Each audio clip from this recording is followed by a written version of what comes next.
মানুষের মৃত্যুর পরেও সেটা মানুষ যাতে সুন্দরভাবে তার ডেড বডিটাকে যাতে সৎকার করতে পারে সেটার জন্য আমরা একটা আবেদন করেছি আদালতের কাছে, হাইকোর্টের কাছে।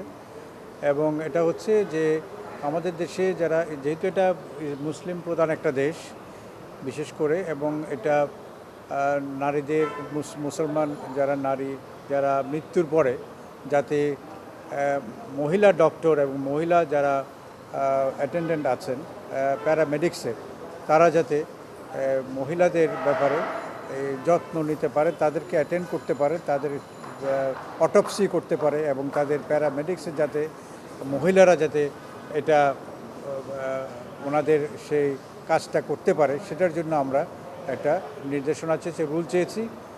এবং এটা অলরেডি পাকিস্তানের সুপ্রিম কোর্ট এবং ইন্ডিয়ান সুপ্রিম কোর্ট এটা এক্সপ্রেসলি বলে দিয়েছে যে এই যে রাইট টু ডিগনিটি, মানবিক যে সম্মান, সেটা মানুষের মৃত্যুর পরেও সেটা কন্টিনিউ করে। এবং এটা আমাদের ইসলামের একটা বিশেষ একটা নির্দেশনা আছে, রাসূলুল্লাহ সাল্লাল্লাহু আলাইহি ওয়াসাল্লামের হাদিস আছে যেখানে মৃত্যুর পরে যাতে সুন্দরভাবে মানুষের ডেড বডিকে, মৃতদেহকে যাতে সুন্দরভাবে যাতে সৎকার করা হয় সেই ব্যাপারে নির্দেশনা আছে। এবং বিশেষ করে ইসলামিক দেশগুলিতে, শুধু ইসলামিক দেশ না, এটা ইন্ডিয়াতে এবং পাকিস্তানে এবং কোনো কোনো ক্ষেত্রে নন মুসলিম দেশগুলিতে, পশ্চিমা দেশগুলিতেও যখন মানুষ মানে আবেদন করে যে এটা আমার এই মৃতদেহের, নারী মৃতদেহের, সেটা একজন নারী ডাক্তার অথবা নারী অ্যাটেন্ডেন্ট প্যারামেডিক সেটা ওনার মৃত্যুর পরে সেটা অ্যাটেন্ড করতে হবে, সেটা করে থাকে। এই আবেদনকারী হচ্ছে আমাদের জুয়েল আজাদ, আমাদের পিটিশনার, মাই লার্নেড ফ্রেন্ড।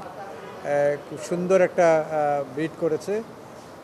এবং আমরা একটা ইন্টারিম অর্ডারও চেয়েছিলাম যাতে ইতিমধ্যে যাতে এটা রুল নিষ্পত্তি না হওয়া পর্যন্ত যাতে এই আদেশটা যাতে বলবৎ হয়, যাতে মৃত্যুর পরে, নারীদের মৃত্যুর পরে যাতে নারীরাই যাতে সেটা সৎকার করতে পারে এবং অটোপসি এবং যে কোনো ধরনের মেডিকেল যে এই পরীক্ষা নিরীক্ষা যেটা করতে পারে সেটার জন্য।